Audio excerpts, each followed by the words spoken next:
በስመ አብ ወወልድ ወመንፈስ ቅዱስ አሐዱ አምላክ አሜን። በስመ አብ ወወልድ ወመንፈስ ቅዱስ አሐዱ አምላክ አሜን።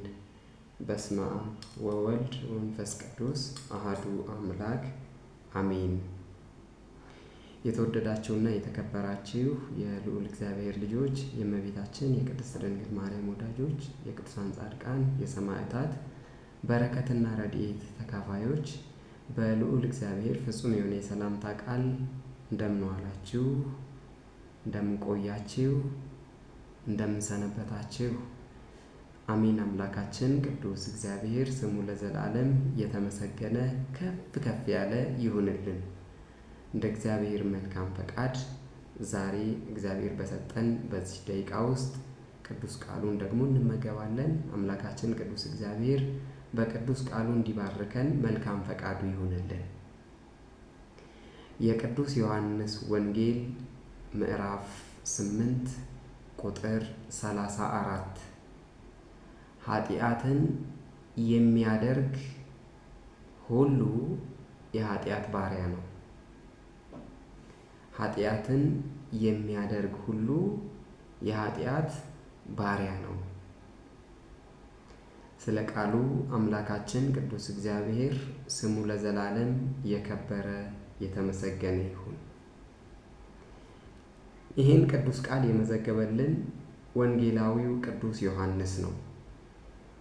ቃሉን የተናገረው ደግሞ ጌታችን አምላካችን መድኃኒታችን ኢየሱስ ክርስቶስ ነው።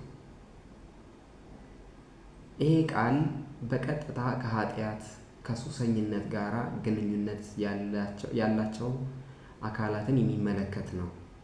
በተለይ ከሱሰኝነት ነፃ መሆን የምንችልበትን አቅጣጫ የሚጠቁም ልዩ ቃል ነው።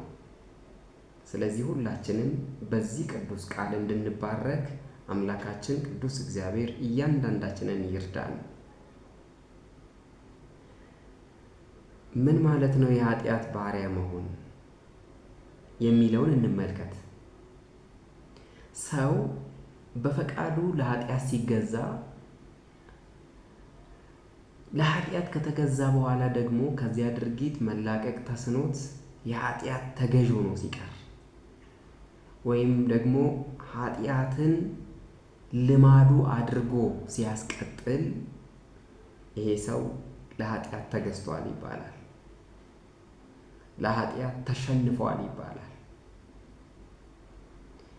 ይሄ ለኃጢአት ተገዥ መሆን ማለት ታዲያ ምን ማለት ነው?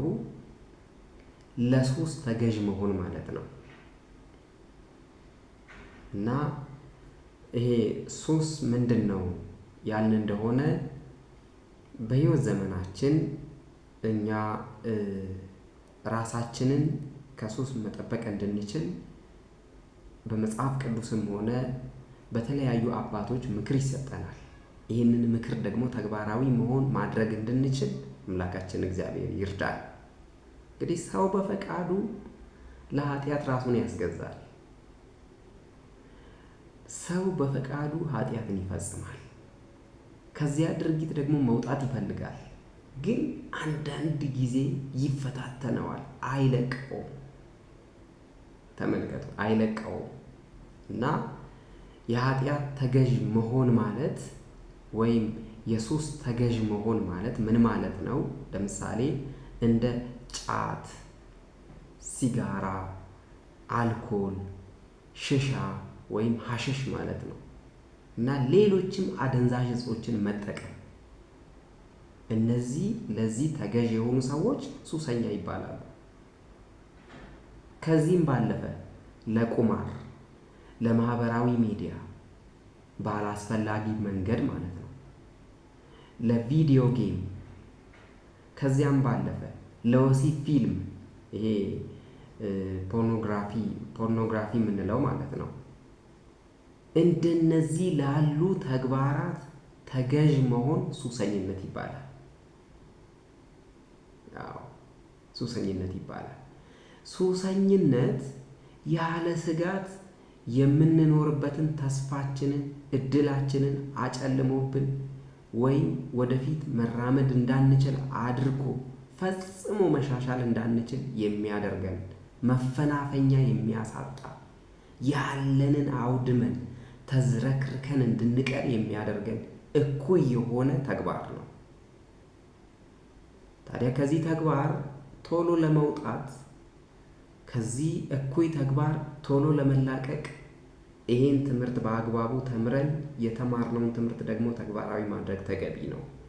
እግዚአብሔር ይርዳን። በሱስ ማጥ ውስጥ የሰመጠ ሰው ሞራሉ ይሰበራል፣ ቅስሙ ይሰበራል።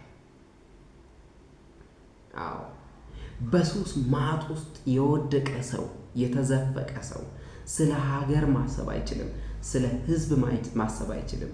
አይገደውም፣ አይቆረቁረውም። ለርካሽና ለነውረኛ ጥቅም ብቻ ትውልድን፣ ሀገርን፣ ሕዝብን የተወሳሰበ ችግር ውስጥ ይከታል። ዛሬ ላይ አሽከርካሪዎች፣ በትምህርት ተቋማት ያሉ ተማሪዎች፣ በየዩኒቨርሲቲው ያሉ ተማሪዎች፣ የተቋማቱ ማህበረሰብ እንዲሁም ደግሞ የተለያዩ የማህበረሰባችን አካላት በዋናነትም ጫት አመንዣጊዎች ሆነዋል። ጫት መቃሚያ፣ ሽሻ ማጨሻ ስፍራዎች ተበራክተዋል። ተመልከቱ። የአደንዛዥ እጽ ሱሰኛ በመሆናችን ግብረ ገብነታችን ጠፍቷል። ስነ ምግባራችን ፈርሷል። በስራ አካባቢም ተመልከቱ። ከብቃት ማነስ የተነሳ ለኪሳራ ተዳርገናል። መቼም ሱሰኛ የሆነ ሰው በስራውም ብቁ ሆኖ ስራ ሊሰራ አይችልም። ለኪሳራ ተዳርገናል። ሱሰኛ ሰራተኛ ደሞዙ አልበቃ ብሎት ወደ ሙስና ወይም ወደ ጉቦ ያመራል፣ አምርቷል። በጫት የደነዘዘ ትውልድን አብዝተናል። ተመልከቱ፣ ተበራክቷል። በየከተሞቻችን በምን የደነዘዘ? በጫት የደነዘዘ ትውልድ። በሀገራችን በታላላቅ ከተሞች የቀን የሌሊት ጭፈራ ቤቶች፣ የእርቃን ወይም የራቁት ዳንስ ቤቶች ተስፋፍተዋል። ይሄ ሱሰኝነት ነው። ይሄ ብቻ አይደለም። የመኪና ላይ ወሲብ፣ የግብረ ሰዶም ወሲብ መፈጸሚያ ቦታዎች፣ የሺሻና ጫት ቤቶች፣ የቁማር ቤቶች፣ ህገወጥ የቪዲዮ ቤቶች በቁጥር እየጨመሩ ነው። ተመልከቱ። ከቁጥጥር ውጪ በሆነ መንገድ ትውልዱ እየተበላሸ ነው ያለው። ትውልዱ ተለውጧል። ትውልዱ ተበላሽቷል። ተመልከቱ። እና በዚህ መነሻነት ደግሞ ወንጀል ተግባራት በየቦታው ተስፋፍተዋል። ለአደገኛ እጾች ሱሰኝነት ተዳርገዋል ብዙ ሰዎች። ለዝርፊያ፣ ለስደት፣ ለጎዳና ተዳዳሪነት፣ ለኤችአይቪ ኤድስ፣ ለተያያዥ በሽታዎች የተዳረጉም ቤቱ ይቁጠራቸው።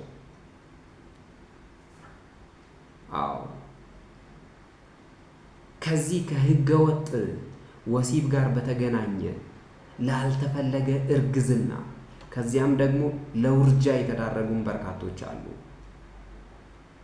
በማህበረሰብ ላይም የስነ ልቦና፣ የማህበራዊ ግንኙነት፣ የትምህርት ማቋረጥ፣ የጤና ችግር ይከተላል። ተመልከቱ። ይህ ሁሉ ደግሞ ተከትሎ ይመጣል። ስለዚህ ሱሰኝነት እጅግ አደገኛ የሆነ አላስፈላጊ ተግባር መሆኑን ከዚህ ልንገነዘብ ይገባል። ይሄ ብቻ አይደለም። የኢንተርኔት እና የማህበራዊ ሚዲያ ሱሰኛ የሆኑ በርካቶች ናቸው፣ ብዙዎች ናቸው። በወሲብ ንግድ ስራ ላይ የሚተዳደሩ ሴተኛ አዳሪ የሆኑ ሰዎችም ቁጥራቸው ብዙ ነው። በተለይ እህቶቻችን በዚህ ተግባር ላይ ተሰማርተው ዕለት ዕለት እግዚአብሔርን ያሳዝናሉ። እግዚአብሔር አምላክ ለንስሐ ያብቃል። እግዚአብሔር አምላክ ይሰብስበን። ከማህበረሰቡ ወግና አኗኗር ዘይቤ የወጡ ሰብአዊ ክብርን የሚፈታተኑ ተመልከቱ። ሰብአዊ ምንን የሚፈታተኑ አልኳቸው? ሰብአዊ ክብርን የሚፈታተኑ ኢትዮጵያዊ እሴትን የሚያጠፉ መጥፎ ልማዶች ተስፋፍተዋል በዘመናችን። የሰው ልጅ ክቡር ሆኖ ሳለ አለ መጽሐፍ ቅዱስ ላይ አላወቀም፣ የሚጠፉ እንስሶችን መሰለ አለ መዝሙረኛው ቅዱስ ዳዊት በመዝሙር 48 ቁጥር 12 ላይ ይሄን ቃል ያስነብበናል። ምልክቶችም አሏቸው። ተመልከቱ። ሱሰኞች የራሳቸው ምልክት አላቸው። በራሳቸው ላይ ይወቁ አይወቁ፣ ይግባቸው አይግባቸው በግልጽ በወል መናገር ባንችልም ግን ምልክት አለው። ለሱስ ተገዥ መሆን ማለት ነው። የሱስ ተገዥ መሆን ምልክቱ ምንድን ነው ያላችሁኝ እንደሆነ እንል ይሆናል፣ ራሳችንን እንጠይቅ ይሆናል። ቁጥር 1 ቁጥጥር ማጣትን ያስከትላል። አንድን ነገር ለመቀነስ ወይም ለማቆም እንፈልጋለን፣ ግን አይቻልም። እያክለፈለፈ እዚያ ቦታ ያስቆማል። ይሄ አንዱ ምልክት ነው። የሱሰኝነት አንዱ ምልክት ነው። ሁለተኛ ጊዜና ገንዘብን ማባከን። ለሱሱ ሲባል ብዙ ገንዘብ ማውጣት፣ የስራን ጊዜ ማባከን፣ የትምህርትን ጊዜ ማባከን፣ እነዚህ ሌላው ምልክቱ ናቸው። ሶስተኛ የባህሪ መለወጥ፣ ጸባይ መለወጥ ይመጣል። ተመልከቱ። አንድ ሰው ሱሰኛ ሲሆን ጸባዩ ይለወጣል። ያልነበረውን ጸባይ ያመጣል። ያልነበረውን አመል አሁን ያመጣል። እየተቀየረ ይመጣል። ሱሱ በማይገኝበት ጊዜ በተለይ ይበሳጫል። መጨቃጨቅ፣ መዋሸት፣ መስረቅ፣ እነዚህ ነገሮች ሁሉ ይመጣሉ። በሱስ የተያዘ ሰው ለእንደዚህ አይነት ባህሪ ይጋለጣል። ምልክቱ ነው ይሄ። አራተኛው ማህበራዊ ኑሮ ይቃወሳል። ሱሰኛ የሆነ ሰው ከቤተሰብ ከጓደኞቹ ይርቃል። ብቸኝነትን ይመርጣል። ምክንያቱም ሱሱ ራሱ ወዳጁ ስለሆነለት፣ ሱሱ ራሱ የወዳጆቹን የቤተሰቡን የዘመድ አዝማድን ቦታ ተቆጣጥሮበታል፣ ይዞበታል። ከዚህ ዝንባሌ መለየት እንድንችል አምላካችን እግዚአብሔር ይርዳን። መፍትሄ አለው፣ አትጨነቁ። በሱስ ውስጥ የሰመጡ ሰዎች መፍትሄ አለ፣ መውጫ መፍትሄው አለ። ከሱስ ለመውጣት መፍትሄዎቹ ወይም መውሰድ የሚገባን እርምጃዎች አሉ። እነዚህ እርምጃዎች ቁጥር 1 ችግሩን ማመን አለብን። ምን እንደሆን መጀመሪያ ራሳችንን ማመን አለብን። ሱስ እንዳለብን በቅድሚያ ለራሳችን በግልጽ ራሳችንን ማሳመን አለብን። በግልጽ ራሳችንን ማሳመን የመጀመሪያው ትልቁ እርምጃ ራስን ማሳመን ነው። ራሳችንን ማሳመን እንድንችል እግዚአብሔር ይርዳን። ሁለተኛው ቁርጠኝነት ነው። ቁርጠኛ መሆን። ምን ለማድረግ ነው ቁርጠኛ የምንሆነው? ለመተው፣ ወደዚህ አይነት የሱስ መንፈስና ዝንባሌ ላለመሄድ መወሰን አለብን። ጠንካራ ውሳኔ ማለት ነው። ጠንካራ ውሳኔ። ምክንያቱም ከጤናችን ጋር ተስማሚ ስላልሆነ፣ የወደፊት ህይወታችንን ስለሚያጨልምብን። ስለዚህ መወሰን ያስፈልጋል። መወሰን እንድንችል እግዚአብሔር አቅምና ጉልበት ይስጠን። ሶስተኛ አካባቢን መቀየር ያስፈልጋል። ለሱሱ የሚያጋልጡ አካባቢዎችን፣ ቦታዎችን ሁልጊዜ እየሄድን እዛ ቦታ ከማሳለፍ ያን አካባቢ መቀየር ያስፈልጋል። የሱስ ጓደኞቻችንን መቀየር ያስፈልጋል። የሱስ ተጋላጭ ያደረጉንን ጓደኞቻችንን መተው ያስፈልጋል ማለት ነው። እና ሙሉ በሙሉ ከነዚህ አይነት ዝንባሌ በራቀን ቁጥር ህይወታችን የተባረከ ህይወት ይሆናል። ህይወታችን የተለወጠ ህይወት ይሆናል። እንደጠፋን አንቀርም፣ እንደወደቅን አንቀርም። እንለወጣለን፣ እንሻሻላለን። አራተኛ ጊዜን በበጎ ነገር መተካት ያስፈልጋል። ያንን የሱስ ጊዜ በምን መተካት ያስፈልጋል? በበጎ ነገር። በትርፍ ጊዜ ቤተ ክርስቲያን መሄድ፣ ቤተክርስቲያን መሳለም፣ መጽሐፍትን ማንበብ፣ አዳዲስ ስራዎችን መስራት፣ ኦቨርታይም የሆኑ ስራዎችን ፈልጎ መስራት። ከዚያስ ህሊናችን ራሱ እርካታ፣ ደስታ ያለው ይሆናል እና ይህንን መጠቀም እንድንችል፣ እንዲህ መወሰን እንድንችል አምላካችን እግዚአብሔር ሁላችንንም ይርዳል። አምስተኛ የባለሙያ እገዛ ያስፈልገናል ከሱስ ነፃ ለመሆን። የባለሙያ ማለት ምን ማለት ነው? የባለሙያ እገዛ ስንል ምናልባት በዓለማዊ እይታ ሳይኮሎጂስቶች ያስፈልጉናል፣ ወይም የጤና ባለሙያዎች ያስፈልጉናል። በቤተ ክርስቲያን ደግሞ አባቶች፣ ካህናት ያስፈልጉናል፣ መምህራን ወንጌል ያስፈልጉናል፣ መካሪዎች ያስፈልጉናል፣ መንፈሳውያን ወንድሞችና እህቶች ያስፈልጉናል። እነሱ ሲመክሩን እኛ ደግሞ ከዚያ ነፃ ለመሆን ራሳችንን ስለምናዘጋጅ ማለት ነው። እንዲህ መጠቀም እንድንችል እግዚአብሔር አምላክ ልባችንን ይሰብስብልን። በእርግጥ በመጽሐፍ ቅዱስ ክፍል ላይ በእንዲህ አይነት ዝንባሌ እግዚአብሔርን በማሳዘኑ የተቀጣ አንድ ሰው ትዝታችን ይሆናል። ናቡከደነጾር ይባላል። ናቡከደነጾር እግዚአብሔርን በበደለ ጊዜ፣ በበደል ላይ በደልን በጨመረ ሰዓት ለእግዚአብሔር ሕግ አልገዛም በማለቱ፣ አሻፈረኝ በማለቱ ግብሩ ሁሉ፣ ስራው ሁሉ እንደ እንስሳ ሆኖ ነበር። ትንቢተ ዳንኤል ምዕራፍ 4 ቁጥር 32 ላይ እናነባለን። እውነት ነው። ዛሬም ሰው ከእግዚአብሔር ሐሳብ ነፃ ሲሆን እንደ እግዚአብሔር ፈቃድ መኖር ሲጀምር እንጂ እንደ እግዚአብሔር ፈቃድ መኖር ካልጀመረ፣ እንደ እግዚአብሔር ሐሳብ መጓዝ ካልጀመረ፣ ለሰራው ኃጢአት ንስሐን ለመግባት ካልወሰነ አኗኗሩ እንደ እንስሳት ይሆናል። እግዚአብሔር አምላክ ወደ ራሱ ይሰብስበን። በተለይ ክርስቲያኖች በቅዱሳት መጻሕፍት ከተጻፈው የእግዚአብሔር ሕግ በተጨማሪ ምን ተሰጥቶናል? በልቦናችን የተቀረጸ ሕግ ተሰጥቶናል። ለዚያ ሕግ እሱን ሕግ እየመረመርን እያስተዋልን እያስታወስን መጓዝ አለብን። አምላካችን ቅዱስ እግዚአብሔር ይርዳን። እንደዚህ አስተዋዮች እንድንሆን። ሱሰኝነት ብዙውን ጊዜ ያጣድፋል፣ ያክለፈልፋል፣ ያስቸኩላል። ረጋ ብለን ሰከን ብለን ምንድን ነው የያዘኝ፣ ምንድን ነው የሆንኩት ብለን ቆም ብለን ማሰብ እንድንችል የጥሞና ጊዜ ሊኖረን ይገባል።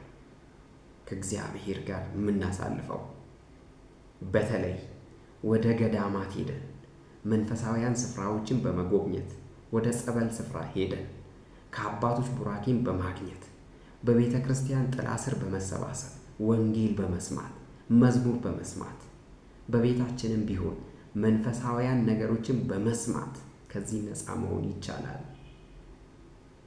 እና እየመረመርን ይህን አማራጭ መጠቀም አለብን። በእርግጥ ክርስቲያን አንድ ተስፋ አለው።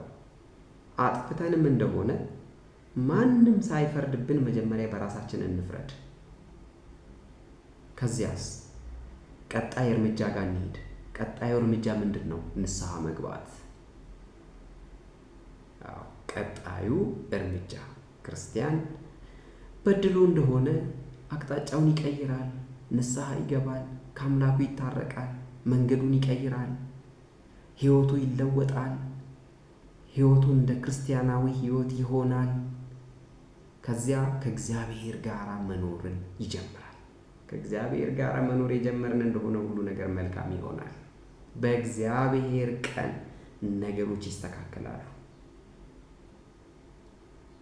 ለዚህ ጥሩ አብነት የሚሆነን በሉቃስ ወንጌል ምዕራፍ 23 ቁጥር 41 እና ሉቃስ ወንጌል ምዕራፍ 15 ቁጥር 11 ላይ የምናነበው የጠፋው ልጅ አንዱ እሱ ነው። ሁለተኛውስ በጌታ ቀኝ የተሰቀለው ወንበዴ በመጨረሻው ሰዓት በ11ኛው ሰዓት ንስሐ ስለገባ አቤቱ በመንግስትህ በመጣህ ጊዜ አስበኝ ስላለ። እየሰማችሁ ነው። በመንግስትህ በመጣህ ጊዜ አስበኝ ስላለ ያቺን የመጨረሻዋን ደቂቃ ስለተጠቀመ ደመ ማኅተሙን ይዞ ወደ መንግስተ ሰማያት ገብቷል። እግዚአብሔር ዛሬም ለእኛ ቀን አለው፣ አትጠራጠሩ። ሕይወት ይቀይራል እግዚአብሔር። ለእኛ ለክርስቲያኖች፣ ለእኛ ለወጣቶች፣ ለእኛ አሁን ላለነው ትውልድ ደግሞ አዲሱ ቀናችን ዛሬ ነው። ይህን ቃል ደግመዋለሁ።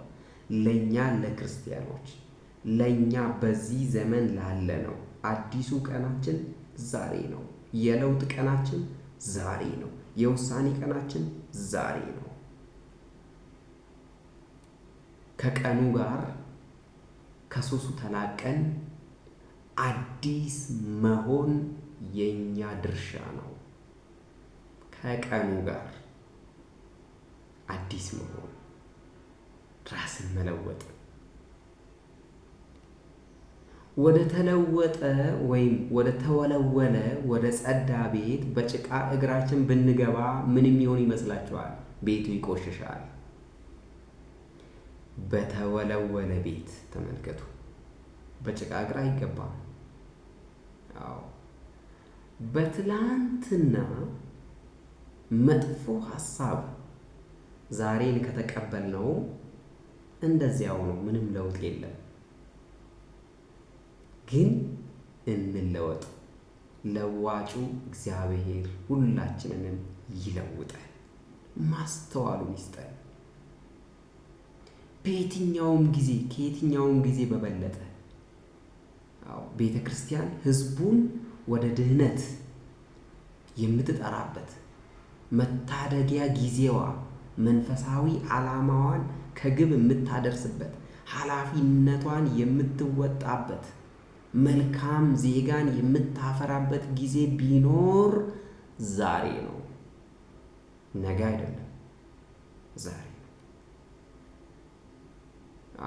የቤተ ክርስቲያንን ስርዓት ሊረከብ ሊያቆይ የሚችል ሊገለገልበት የሚችል ሊያገለግልበት የሚችል ተተኪ የሆነ ትውልድ ተመልከቱ። ምን ይሆን አልኳችሁ?